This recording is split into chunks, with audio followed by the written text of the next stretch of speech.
Division cellulaire, mitose et cytocinèse.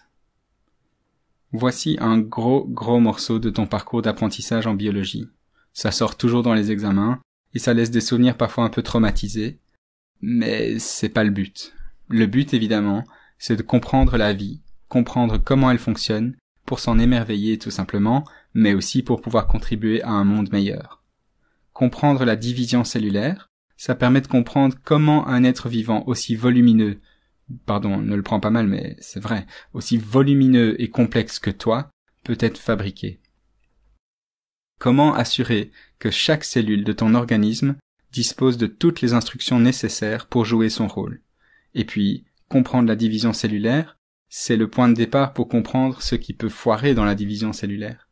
Et donc comprendre ce qui peut affecter des maladies comme le cancer, comment mieux les prévenir et les soigner. Alors allons-y. À quoi ça sert de faire la division cellulaire? Le plus évident, c'est peut-être le fait que pour former un individu complet comme toi, il a fallu passer d'une cellule à plusieurs. 2, puis 4, puis 8, puis 16, puis tu saisis le processus. Pour former 10 exposants à 14 cellules chez toi, il a fallu faire des tas de divisions cellulaires. Les divisions servent à la croissance et au développement. Mais même quand tu as fini de grandir au complet, tu sais que certaines parties de ton corps subissent une croissance continue, comme tes cheveux, tes ongles, ou si tu étais un arbre, et peut-être qu'il y en a parmi vous qui le sont, tu auras continuellement des nouvelles branches à former, des nouvelles racines à allonger. Les divisions cellulaires servent aussi à la croissance continue de certains organes. Et puis toi, même si tu as bien grandi, tu te fais encore parfois des bobos, des coupures, des égratignures, des brèches que ton corps va devoir réparer, recombler les tissus endommagés. Et ça se fait en produisant des nouvelles cellules aussi. La division cellulaire sert à la cicatrisation.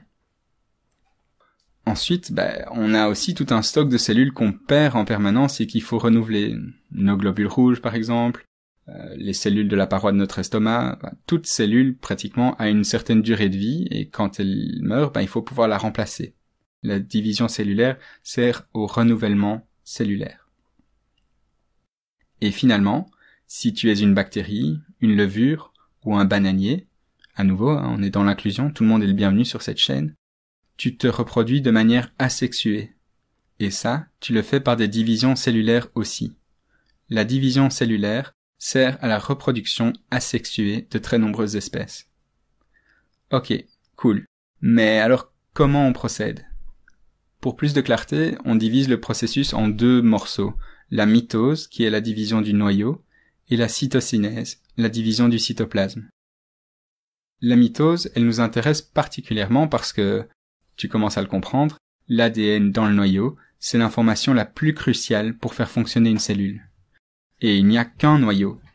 Donc c'est un processus un peu subtil pour assurer la répartition équitable dans chaque cellule produite, ce qu'on appelle dans chaque cellule fille, du matériel du noyau. La mitose, c'est un peu comme un spectacle de danse, de marionnettes, si ces marionnettes étaient des chromosomes et que les fils pour les guider étaient des microtubules. Ça ferait un spectacle en 4 actes qui portent chacun un nom. Et par souci de simplicité, je vais représenter une cellule avec 4 chromosomes seulement, une paire de grands et une paire de petits. Et toi, tu sais qu'en vrai, une cellule humaine, elle aurait 46 chromosomes, et qui n'ont pas tous des couleurs différentes, mais pour la lisibilité, on va faire comme ça. Alors c'est parti. Premier acte, la prophase. C'est la plus longue des étapes de la mitose. Au cours de la prophase, l'enveloppe nucléaire se fragmente, et l'ADN, qui était sous forme de chromatine, se fait condenser en chromosomes. Les chromosomes sont doubles, ils sont faits de 2 chromatides chacun. Les centrosomes, qui guideront les microtubules, migrent chacun vers des pôles opposés de la cellule. Ils produisent un réseau de microtubules qu'on appelle le fuseau mitotique. Et ces microtubules vont s'accrocher soit au kinétochore, un anneau de protéines qui entoure le centromère des chromosomes. On les appelle alors des microtubules kinétochoriens. Ou alors ils vont jusqu'à l'autre pôle, connectant du coup les centrosomes entre eux. On les appelle des microtubules polaires. Deuxième phase, la métaphase. Les microtubules kinétochoriens déplacent les chromosomes pour les placer le long de l'équateur, une ligne imaginaire située entre les deux pôles de la cellule. Ils forment alors ce qu'on appelle la plaque équatoriale. Troisième phase, l'anaphase, la plus spectaculaire de toutes. Les microtubules kinétochoriens se raccourcissent et provoquent la rupture du centromère. Les chromatides de chaque chromosome se séparent et migrent alors vers des pôles opposés de la cellule. Dans une cellule animale, les microtubules polaires vont en même temps s'allonger pour provoquer une séparation plus nette de la cellule. Pendant cette anaphase, on voit aussi le début de la cytocinèse, la division du cytoplasme. Acte final, la quatrième phase, la télophase. Chaque chromatide, ou chromosome simple maintenant du coup, est arrivé à son pôle. Les chromosomes vont pouvoir commencer à se décondenser pour reformer de la chromatine, le fuseau mitotique va disparaître, et l'enveloppe nucléaire va se reformer autour de l'ADN. La cytocinèse se produit. À vous, c'était riche en émotions. Alors encore un petit mot sur la cytocinèse. Elle est assez différente entre les cellules animales qui sont relativement souples et les cellules végétales, rigides parce qu'elles sont entourées d'une paroi en cellulose.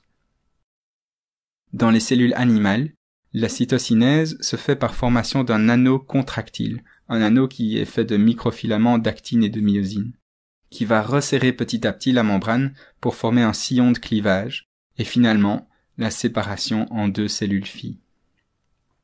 Dans la cellule végétale, par contre, comme elles ne peuvent pas être déformées, c'est plutôt la construction d'un mur qui va se passer. Des vésicules contenant tout le matériel nécessaire à la fabrication d'une nouvelle paroi vont être envoyées par l'appareil de Golgi vers l'équateur de la cellule. Ces vésicules vont petit à petit fusionner pour former du centre vers l'extérieur une nouvelle paroi, jusqu'à atteindre les parois existantes. On a maintenant bien 2 nouvelles cellules. Voilà, magnifique, non ? Alors pour conclure, je voudrais juste qu'on retienne, au-delà de cette petite chorégraphie de chromosomes, la photo d'ensemble. Avant la mitose, chaque chromosome était double, fait de 2 chromatides, et après, chaque cellule contient des chromosomes simples, faits d'une seule chromatide. Comme les 2 chromatides d'un chromosome étaient exactement identiques, eh bien super, chaque cellule a reçu exactement la même information. La mitose permet une production de cellules génétiquement identiques les unes aux autres.